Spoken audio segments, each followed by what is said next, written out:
അതെ, നോമ്പ് തുറക്കുന്ന സമയമാകുമ്പോ ബാങ്ക് വിളിക്കും. അപ്പൊ തന്നെ ആ നിരത്തി വെച്ചിരിക്കുന്ന ഭക്ഷണം കണ്ടല്ലോ, അതൊക്കെ ഫ്രീയാ, നമുക്കും കഴിക്കാം. അയ്യോ, അതൊക്കെ മോശമല്ലേ? മോശമാണ്.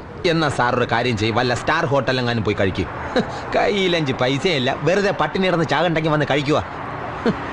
അതെ, ഭക്ഷണത്തിന് അങ്ങനെ ജാതി മതമൊന്നുമില്ല. പിന്നെ ആർക്കെങ്കിലും എന്തെങ്കിലും സംശയം തോന്നിയാൽ ഇതെടുത്ത് ഇങ്ങനെ വച്ചാ മതി. അയ്യോ, എൻ്റെ അതില്ല. കർച്ചീഫ് ഉണ്ടോ? ഉണ്ട്. എന്നാ അതെടുത്ത് തലയിലിട്ടിട്ടോ. ബാങ്ക് വിളി കേട്ടാൽ ഉടൻ തന്നെ അറ്റാക്ക് തുടങ്ങിക്കൊള്ളണം. ഇത്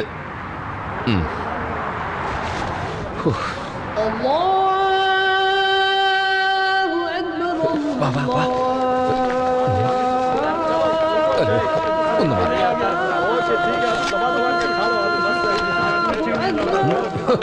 ഉണ്ടാക്കല്ലേ.